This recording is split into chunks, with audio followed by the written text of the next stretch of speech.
Hi, everyone. Welcome back to the Soccer Queens podcast. Today, I have someone who I have known for a while whose work I absolutely love. And I really believe you're going to hear so much knowledge today. So, Matt Young has coached for over 20 years, and he also consults sports organizations from the grassroots, professional, and Olympic levels. So, Matt, welcome to the show. Erica, thanks so much for having me. I'm looking forward to diving into this with you. I'm really excited that you're here, and I think we had met, was it back in 2015 at the LTAD playground? That's right, in Philadelphia. Yes, that seems like forever ago, and I was just so wowed by your presentation there, and I'm just so happy that we had stayed connected. So for those who don't know who you are and the work you're up to today, if you can just give a background and just let us know what you're up to. Yeah, thanks. Well, I bring 20 years of franchise experience to the sports sector, really. When we look at the sports sector, we have NGBs and NSOs, and they do the event side really well. They run great events, but where the gap is in that operating system. We haven't come across an NGB or an NSO. NSO is National Sport Organization in Canada. It's the equivalent of a national governing body in the US. We haven't met an NGB or an NSO that's done a really good job of creating that operating system that makes it easy for the grassroots level of sports to succeed, because the business of sport needs support. It is a business. You're running a business, and a lot of times you get volunteers, and it's hit and miss on how experienced that volunteer is. So what we do is we have created systems for sport specific to each sport that can really go in and help the operators level up that sport experience for the consumer and the stakeholders. When I say stakeholders, I mean athletes, parents, officials, coaches, and administration. So that's what we're up to. I love it. And you talk a lot about giving sports back to the kids. And my first question for you is, what are kids missing the most now in the sport experience? Well, I think kids are missing a lot of things in the sport experience, but I think the number one thing they're missing is actually the adversity and challenge from the sport system, which is really what sports uniquely provides. We always say that sports is a perfect dress rehearsal for real life, because you're going to learn how to interact with teammates, communicate, win, lose, fail, succeed, get feedback. You're going to learn all of those things in a really controlled environment where the stakes aren't that high. You lose or you fail, you're still going to Dairy Queen afterwards, or getting an ice cream cone somewhere afterwards anyway. So I think that's the biggest thing that's being deprived. Heath talks about it a lot, a friend of mine, and says it's a misappropriation of love. It's well intended by parents, but it's misplaced. We're we're taking away that opportunity for learning. Mhm. Yeah, I love how you always touch on the other benefits of sport for kids. So the social, the emotional, the mental, and it seems like adults are getting lost in this end goal of scholarships or professional. Let's go into the actual numbers of how many kids are getting to those levels. Yeah, so I mean, it varies by sport, but let's just say generously, let's say 5%. So 5% of kids that play sports in a high school setting will make it to the collegiate setting. And then 2% of those that are in the collegiate setting will make it to the professional levels of sport. So those are pretty small percentages. And what was the dollar amount for the youth sports industry as a whole? It's like 26 billion or It seems to fluctuate every year. It just seems to get bigger and bigger. But yes, yeah. it's reported to be somewhere between 26 and $29 billion a year. That's so crazy. And it's so concerning now just seeing this surge in just more tournaments or showcases or trainings, especially for those really young ages. I'm seeing 8-year-olds being pushed to be quote unquote elite at age 8, and they don't even have a couple weeks to breathe. So I know you've talked about that word elite before. What is your problem with that word? Well, I just think it's right up there with epic. You know how everything is now epic. Just getting up and putting on your slippers is an epic day. I think it's just been misused, and it's been used to really bait parents into, following a system that's really not proving to be what it's set up to be. First of all, nobody under 15 and 16 years old is elite, and we talked about that. Elite is when you are heads and shoulders above the highest performing talent at the highest level of sport. Elite is not eight. And talent ID in 2022 and beyond. I mean, come on, we can't say someone at 6 is going to be the next prodigy. That's just false advertising. There's so much life to be lived, and there's so many experiences to go through. You can't possibly growth spurts, the biological um, clocks and all of the things that go into human development. You can't. There's nobody that can say, hey, that person is going to be the next X, Y, or Z. So I do have a problem with elite because it's been used to really manipulate parents to pay for this coach, this service, this club, under the false premise of it'll get you there. Nobody knows that. Mhm. That's such a good point about we have no clue the potential of an 8-year-old, even a 10, 11, 12-year-old until they hit that growth spurt or they hopefully try other sports during that time. But I just see a lot of parents of those young kids being like, "Oh, they're so fast right now. They're the fastest on the team." And I'm like, "That's really great. Still make sure they're playing and they're still working on that, but just know that they might not be the fastest when they're in high school or they might have to work harder for it." They also have to have good genetics as well. And you talk about that in your TED talk, how the majority of success or performance is from genetic predisposition. And then what were some of the other ones you said? Environment. Yeah, an internal drive. So it's genetic predisposition, and these are from whenever we go and ask and sit down and have the pleasure and privilege of meeting with people like yourself, like other coaches at seminars. We always ask the question, in your opinion, what constitutes a high performance athlete? And genetic predisposition is big. It's at 35% from the pool of 100 or so people that we asked. Internal drive. Do the kids want it? Are the kids are the ones that are driving the bus, so to speak? Yeah, environment, coaching, and luck. They all play factors into how far or how high these kids rise through the levels of sport. Let's dive into internal drive. So, do you think that adults are just pushing a lot of this on kids, and kids just don't have that creativity or that exploration to do things on their own? Yes, I do. And internal drive. Let's clarify that we're not talking about the adults. We're talking the internal drive of the actual participant, player, kid, athlete. So yeah, that internal drive, I mean, it's tougher these days because society is just set up differently. And I'm not complaining about it. I'm not going to go, hey, when we were young, that's not my point here. But it's really tough to have someone be hungry when they're constantly overfed. I'll just use that example. So internal drive usually comes from somebody self-determining, hey, I want to get out of this circumstance, or hey, I want to get better, or I want to excel at this sport for whatever reason it is. It has to come from within, and you can do all you can to support it, but you can't make that up and make some kids. We always parents used to come to me and go, hey, I want my kid to be tougher, I want them to be more aggressive.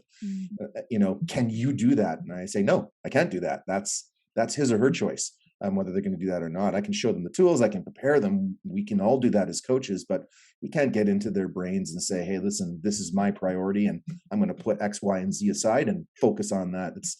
It's just not, it's not going to happen ever. Mm.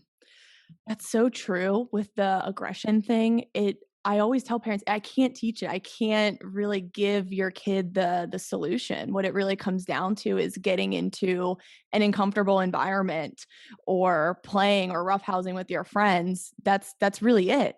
And they're like, "Wait, what do you mean?" And I'm like, "Yeah, it's free. Like you don't need to hire any of us." Mhm. Yeah. It's so crazy, but, yeah, I think that internal drive is so key, and I think it was, Michael Jordan in The Last Dance who said that in order for him to be aggressive and show up, he made up an enemy on the other team in his mind, and that's what these elite athletes do. That's what the best of the best do, and the moment a parent pushes the extra training or these other obligations on the kid, that's the moment you lose the kid. And when do kids usually quit sport, when they're burned out? Is it middle school? Was it age 12 or 13? Yeah, it was age 13, and now it's kind of going down to 12 and 11. The statistics are seeing more and more lower, younger and younger now because of what you just said. And I just want to touch on something because you bring up a good point. It's that it factor, and not everyone has that it factor. Not everyone is going to be a Steve Jobs, Michael Jordan. That's why it's only 2% that make it to that elite level of sport. Not everyone can have it, or not everyone has it for that sport. It doesn't mean because they don't have it for that sport that we should just wash our hands of them because they're not going to be successful in life. Find other pursuits. Maybe their it is something completely different. It might be completely different from sports. It might be completely different from music, academics. That's really what we should be doing, is expose it. And that's why we need to expose these young kids to so many different things so that they can see it for themselves. Mm. Yeah, that's another thing, is that push to just do one activity, one sport, and it's killing kids. And oftentimes, if they do go out and explore something else, that might be the sport that they excel in, that they might play D1 or get the scholarship for. It's so crazy. So let's just talk about early specialization versus early sampling. What is your stance on this? You're asking a loaded question there. I think as many as possible, as many sports as possible, as long as possible, in the best environments possible. You know, the Icelandic ethos is something that I shamelessly promote every single time that I can.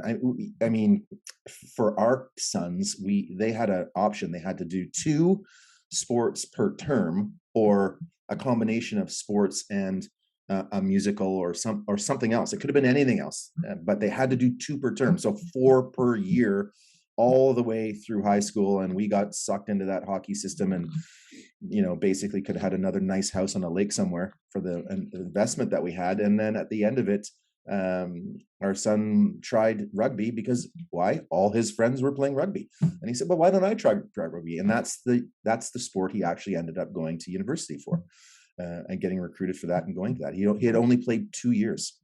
So and he's one of many examples of that. And if we hadn't have done that, I think for sure he would have been burned out of his primary sport, so to speak. And if we only let him do one sport, he wouldn't have the network, he wouldn't have the confidence, he wouldn't have a lot of the things that come with playing multiple sports and meeting like-minded people. I wanna play devil's advocate here. I agree with you. Try as many sports as possible, but some parents will come back and be like, "Well, my kid loves that sport, and they just always wanna be at soccer, or they just always wanna do basketball."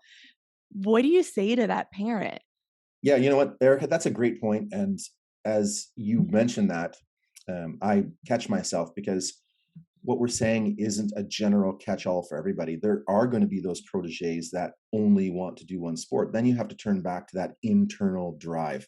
If the athlete is driving the bus, provided they are driving that bus, and they've been exposed to some different things, and they're excelling beyond excelling, there are a small percentage of athletes who are served well by specializing early and getting on one track and going. And it's what they want. They want it and they're happy.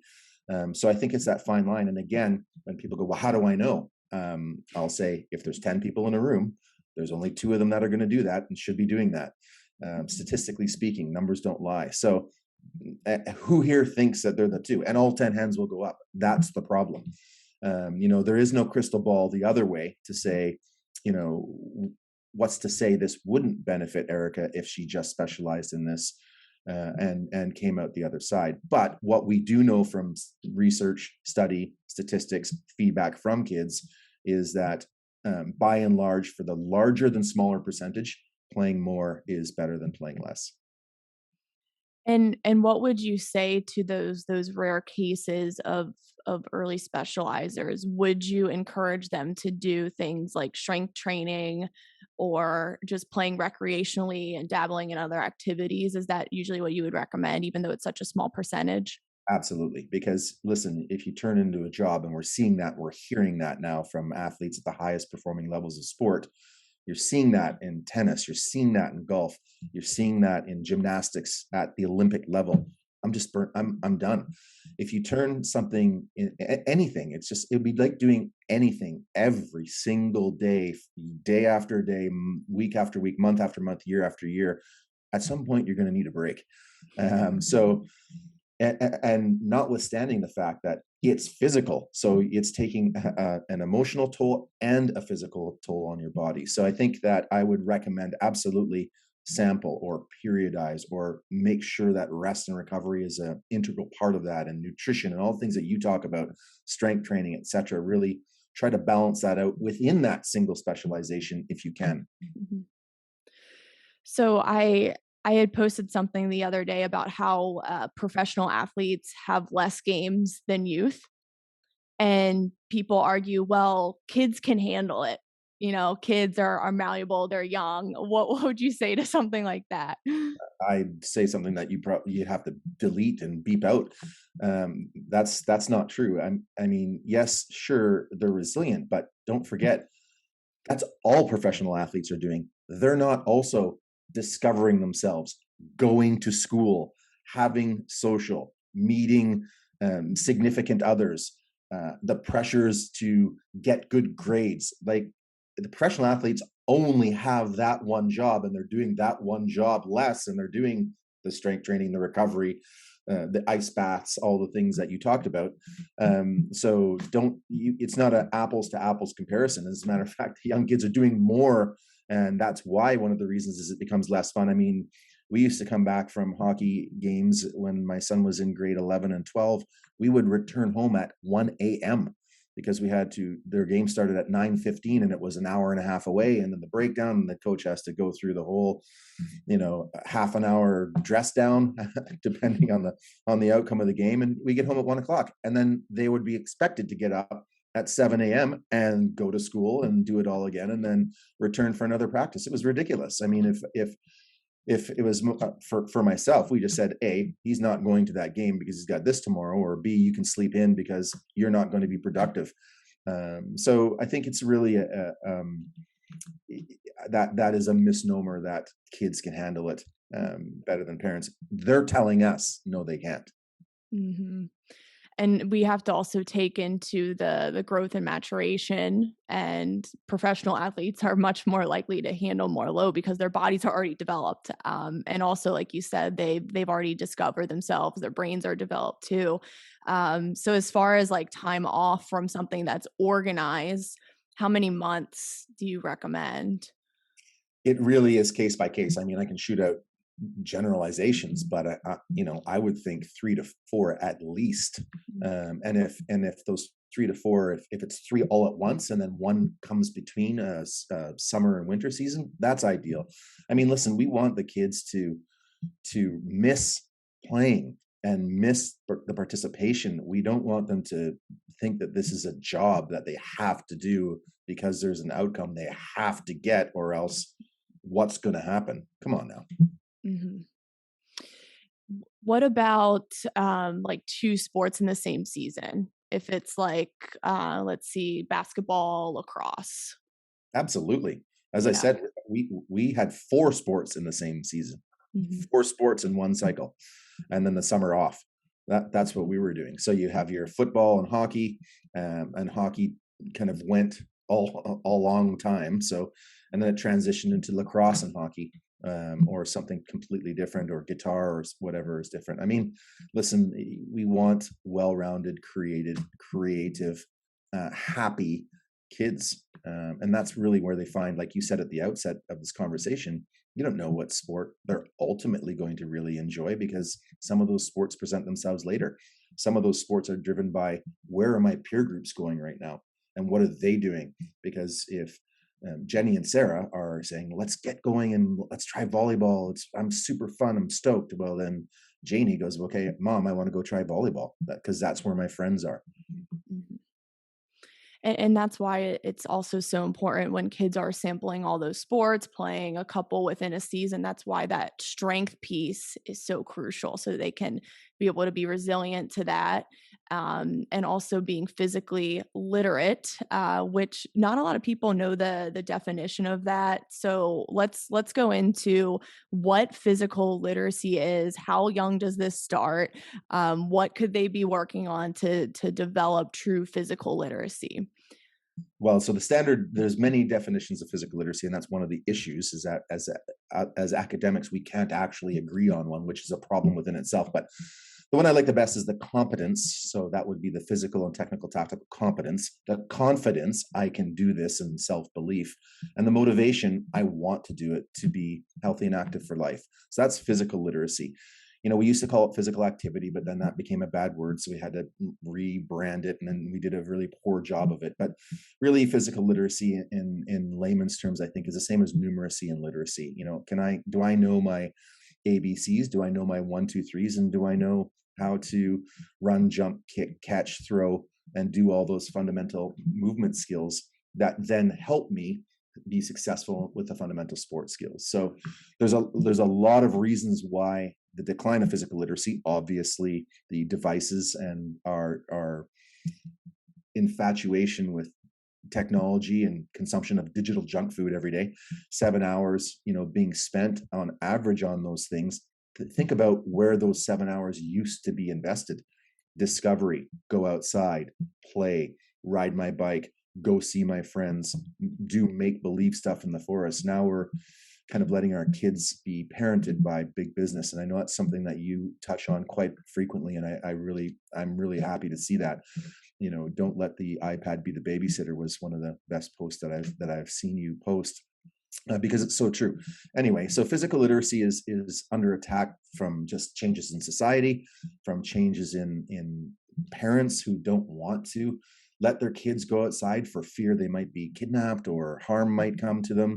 It's under attack from a lack of prioritization in schools. So elementary schools and primary schools, just not valuing physical education. We always talk, if you look at the school mission statement, we're developing healthy, well-rounded people, but then it's all about the academics to get into the needed to get into the grades, to get into the prestigious schools. So what goes by the wayside? It's usually physical activity. I think one of the reasons, Erica, that it's not validated is because we don't en masse, and again, I'm generalizing, we don't actually take a baseline, put it in a curriculum and then reevaluate. So, and it's you versus you. It's not a national standardized fitness test that there's Matt, there's Erica, they're 87, 88, 89, not that way. It's you versus you.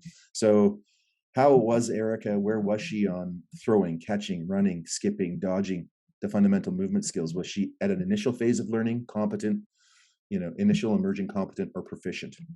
And I think that if we were able to actually go in and measure that and report that and record that, we've already got the schools that do physical education have better academic outcomes than those that don't. So why don't we actually just measure that? You got a comment? I mean, this is opening a whole can of worms on the phrase player development or athlete development that all these organizations talk about and what parents are paying money for. But parents don't really know where the money's going. And like you said, it's not being measured unless they're like coming to a performance coach outside of their sports team or organization who's measuring it. But the actual organization is like, well, we do physical development. That's a part of our club, but nothing's being tracked. Or coaches are giving player assessments and they're like, well, you need to improve your first step. And it's like, well, how do you know? Like, you did not measure it. The coach is not conducting any of these assessments. So it's just super interesting to see. And do you think like team coaches need to start doing this stuff, or the organization as a whole has to have a cohesive physical development program? Because I'm not seeing it anywhere, at least in the States. I know you're doing amazing work. No, no, it drives me nuts. It Yeah. like makes my skin crawl. And to your point, the advertisements were here about development, and the first question I ask is, okay, what's that process look like? What do you mean? Well, what are you measuring? Mhm. Because if you're not measuring anything, and well, we got the eyeball test. Well, there's a soccer coach on the pitch with a great big long Adidas jacket, and he or she knows exactly what to look for. Okay, well, how does that help the young participant that didn't make the cut improve? Like, what are you giving them any feedback? Are you inviting them to be part of their development journey? Or are you just hoarding all your information? Or have you just developed this team based on who's greased your wheels in previous years and who's coming up next, Erica? Oh, yeah, that kid's going to be good. Okay, perfect. I'll take them and I'll just do this dog and pony show to make it look like we're actually evaluating something when we're not. It's one of the biggest opportunities for improvement in the whole system, to get to your second question. And it really should start with education in the schools, and absolutely translate into community coaching and private coaches. And here's why, beyond the obvious. It really, the standing, the score, and the schedule will only give you one winner. There's one national champion. There's one Little League 8 national champion in the world. When you measure, track, record, and report development data, you can set goals that actually will make more people winners, and you'll have way more victories. So, we talk about transformational coaching because somebody decided that in 2 years ago that transformational coaching was new. It's been hiding in plain sight. You look at Pat Summitt, you look at Staley, you look at some of the great coaches that have been around forever, and that's what they're doing is transformation. It's player first. We're developing the human and the individual, and oh my God, I can't believe it. They've bought in, and now their performance has gone through the roof. Versus just always, you got to run faster, jump higher, speed, go, run, jump, kick, pass, like all that nonsense. So, where am I going with this? I think that you're going to have way more wins when you can show a participant, a parent, a coach, an organization, this is where we started with all these teams and people, and this is where we finish. Now, I know that flies in the face of the conventional instant gratification, and did we win or lose? I don't care about the rest of that stuff, but for the longevity of sport, the longevity of our kids and our athletes in sport, that's really what needs to be the focus. Because if that's your focus, you're able to have an end of the season meeting and say, Erica, look at where you started, look at where you are now. Team, when we started, we only passed the ball X amount of times. We only had X amount of touches in the first half. Now we control the ball, blah, blah, blah, blah, for triple the amount. That was our goal. And when we focus on the process, I know people talk about it all the time, the outcome usually takes care of itself. So if everyone knows that they're on a pathway and what their individual responsibilities are, you're actually going to have better outcomes than if your only outcome is, you got to go win the game, you're not following my system. But for some reason, I'm not sure whether it's a laziness thing or whether we just can't be bothered or whether we just don't really know how to do it. Because when coaches say, well, I'm not taking a practice to do that and evaluate, I said, well, then my question back to them is, well, then what are you doing? Because what else matters? Like you're not putting the consumer first. You're not putting the athlete and the parent in the driver's seat. It's way easier to have a conversation with parents. This is our culture. This is our mantra. These are our goals for the year. This is how you're going to know. I'm going to communicate with you. It's way easier to do that than it is to say 24-hour rule, don't talk to coaches, and create this frictious and contentious environment right out of the hopper, which I see every single preseason meeting almost. And I just don't understand it. And now, of course, we're losing coaches because just getting yelled at, or they're not good enough because they can't actually prove anything unless they're first. And great coaching isn't aggregating superior talent and kicking the crap out of inferior opponents. That's not great coaching. That's just called stacking a team. That's just being lazy. I think you're right. I think it is laziness, and also people, they just don't know how to do it. So when clubs will say, well, we do player development and we incorporate the mental, the tactical, the technical, the physical, they don't know how to measure any of that. And like their mental development is one meeting a month with a sports psychologist or a nutritionist getting on a Zoom call or something. And it's like, well, no one's really like tracking anything, or people are just like winging it and sending them to private trainers. And they don't know how to measure technical drills. So it's interesting because there's no way to see change over time and that improvement.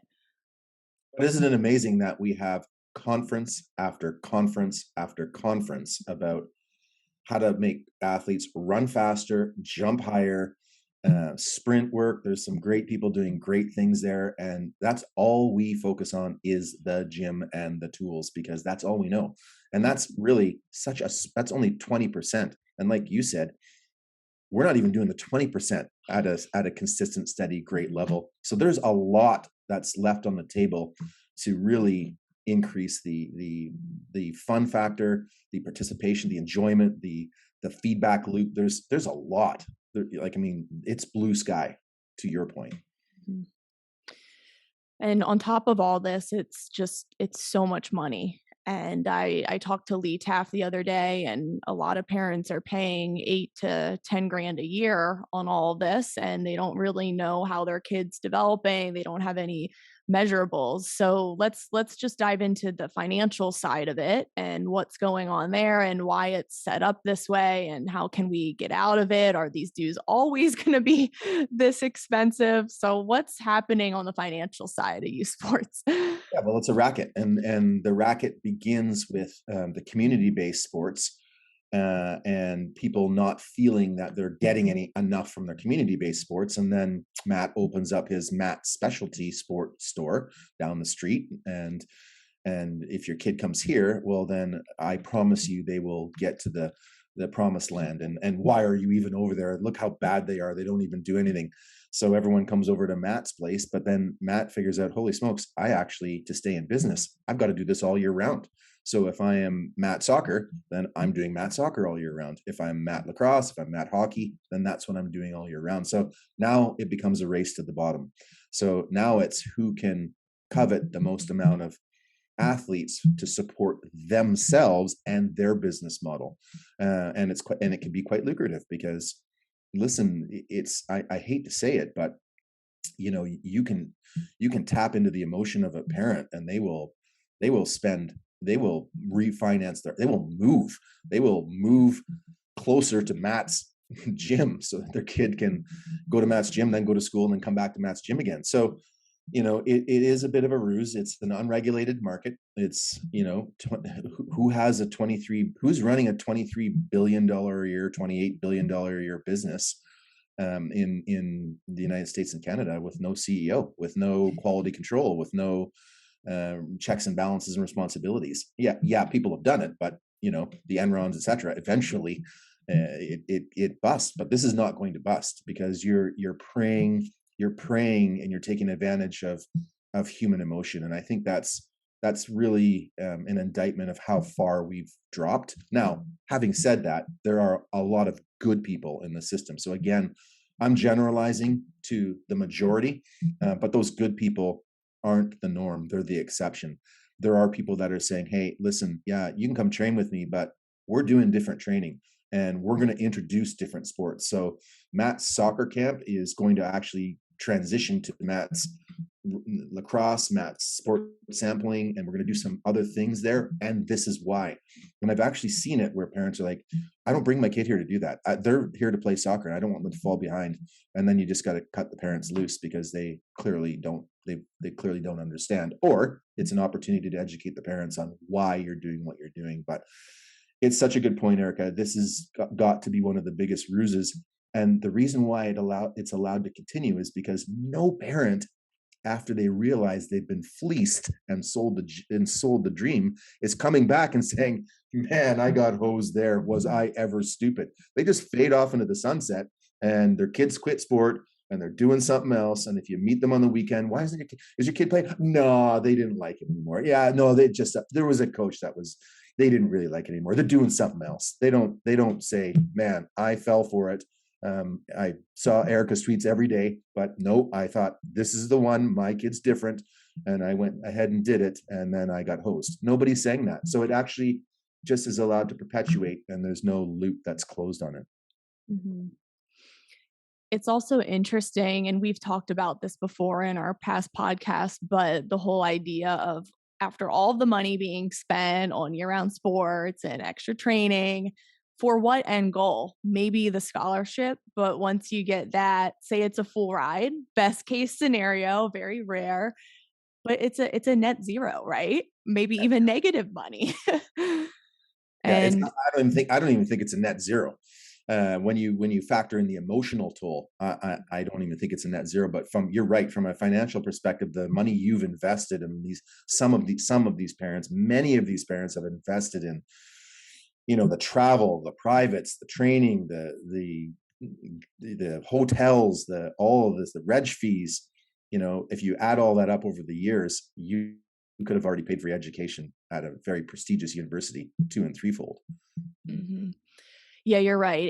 It's net zero financially, but parents have to really look at the greater purpose of youth sport and the emotional investment and what kids get out of it from that standpoint.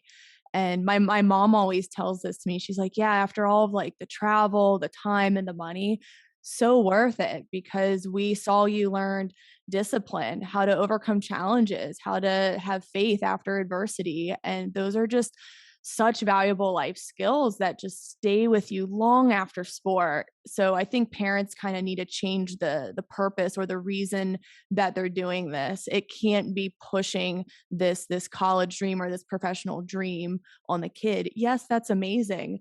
But even when pro athletes retire, they're like, sometimes I wish I had more of a balance.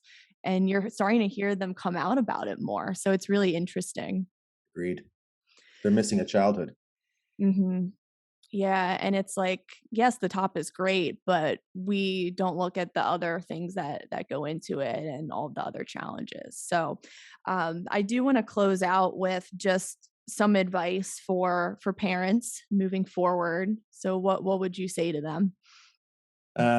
Be a great support system. Understand your role. Your role is to support the journey that your kids want to be on. So, really try to understand through the kids' actions, are they really invested and interested in this sport? Are they going out and shooting pucks on their own without prompting? Are they watching hockey, as an example, on TV, and do they know all the players?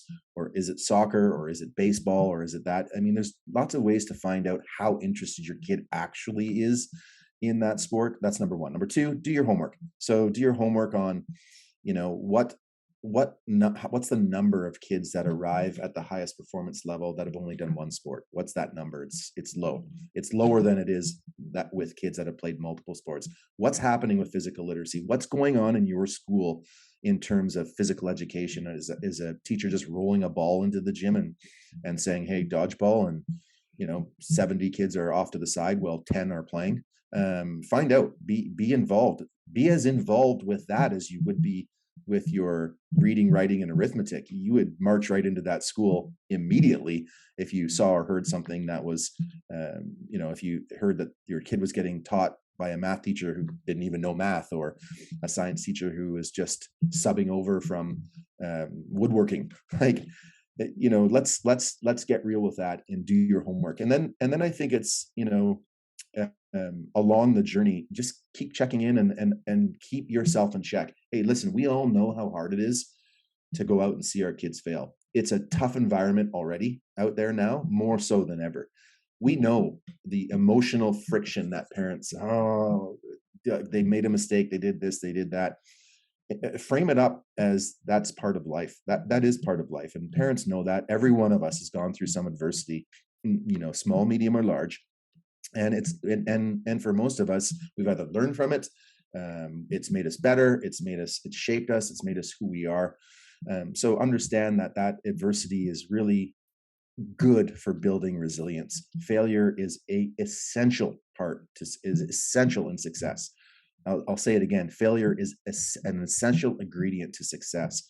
And you want that failure to happen in an environment with low stakes. And there's no lower stakes than youth sport, because after they get in the car and they've been walloped 22-2, they're like, "Mom, can I go to Jimmy's later for a sleepover?" They don't care as much as you care. So you have to actually continue to remind yourself who this is for, what this is about, and really separate yourself from the crowd. I mean, I know a lot of parents, I'm hearing a lot of parents that go, I can't sit by other parents at sporting events because I'm not aligned with kind of what they're doing, and I'm appearing like the outlier because I'm standing by myself, and, oh, why is that guy standing by himself, or why is that woman over there? Because they're not interested in the catcalling, the critiquing. Oh, here comes Erica, she's not that good, she's probably going to strike out. Like, no one's interested in that, that kind of stuff, and that's not for the parents. The parents role is to really zip it. I love to watch you play. Wow, do as much as you can. Good for you. You didn't like it? Okay, let's try something else. And how about this? What else would you like to try instead? Because spending 7 hours on your digital device is not an option. So you can do this or you can do this. I think that's really the advice that I would give to parents. That's such a great note to end on. And Matt, I would love everyone to follow your work. So please share where you're hanging out the most and where everyone can find you. Well, I hang out in Twitter, and hopefully Elon will let me hang out a little longer. So Twitter, Matt Young 101, three T's in there. And then Matt at FSQ Sport, fsqsport.com is where we can be found. Perfect. So, guys, be sure to check out those links in the caption below. I also have linked Matt's TED Talk. It is 13 minutes of pure knowledge. So, please take some time to check that out. It's absolutely incredible. So, Matt, again, thank you. I'm so glad to have connected again. And I'm sure we could go for 4 more hours, but this was super. So, thanks again. Thank you, and thanks for the great work that you continue to do as well. It's one thing that we didn't talk about was how we need to keep developing this tribe of people. So great work doing what you're doing as well. I appreciate it. Thank you so much.